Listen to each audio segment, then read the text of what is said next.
Hello friends, welcome to my channel. இன்றைக்கி நம்ம பார்க்க போகிறது கடலைப்பருப்பு சட்னி எப்படின்னு பார்க்கலாம். ஒரு கடாய் வச்சுக்கோங்க, எண்ணெய் ஊற்றிக்கோங்க கொஞ்சமாக. நான் வந்து ஜீரகம் வெந்தயம் எடுத்துருக்கேன், அது மூணுத்தையும் போட்டுக்கிறேன். இஞ்சி பூண்டு கடலைப்பருப்பு போட்டு நல்லா வறுத்து எடுத்துக்கலாம். கடலைப்பருப்பு தீய விட்டுறாதீங்க, கொஞ்சம் நல்லா வறுத்த உடனே எடுத்துடலாம்.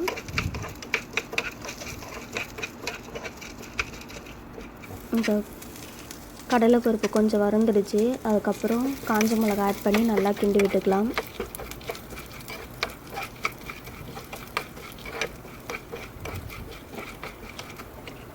இப்போ நல்லா கிண்டி விட்டாச்சு. இப்போ கடலைப்பருப்பு நல்லா வறுத்து வந்துடுச்சு.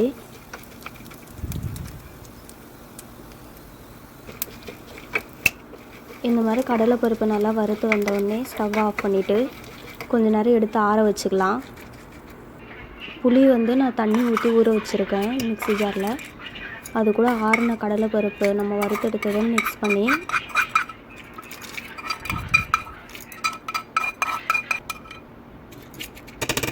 தேவையான அளவு உப்பு சேர்த்துக்கோங்க. இதை நல்லா மைய அரைச்சிக்கலாம். இந்த மாதிரி நல்லா மைய அரைச்சி எடுத்துக்கோங்க. அது வேறு பவுலில் மாற்றிக்கலாம். இப்போ தாளிக்கிறது எப்படின்னு பார்க்கலாம். ஒரு கடாயில் எண்ணெய் ஊற்றிட்டு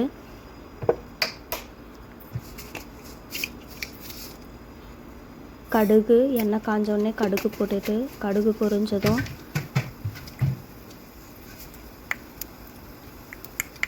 உளுத்தம்பருப்பு எடுத்து வச்சுருக்கோம் கொஞ்சம், அது போட்டுக்கலாம். இது ரெண்டும் நல்லா பொரிஞ்சு வந்ததும் இப்போ நல்லா பொரியுது.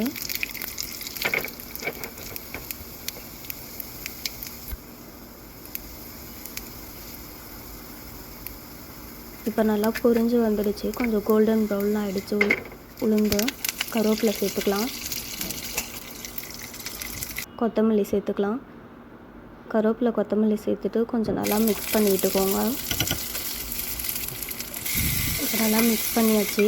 இதை சட்னியில் கலந்துக்கலாம். தாளிச்சதை கொட்டி சட்னியை நல்லா மிக்ஸ் பண்ணி விட்டுக்கோங்க. இப்போ சட்னி ரெடி ஆகிடுச்சு. கடலைப்பருப்பு சட்னி நீங்கள் செஞ்சு பாருங்கள், நல்லாயிருக்கும். இந்த வீடியோ உங்களுக்கு பிடிச்சிருந்தால் லைக் பண்ணுங்கள், ஷேர் பண்ணுங்கள், சப்ஸ்கிரைப் பண்ணுங்கள். மறக்காமல் பெல் பட்டனை கிளிக் பண்ணிடுங்க. Thank you friends.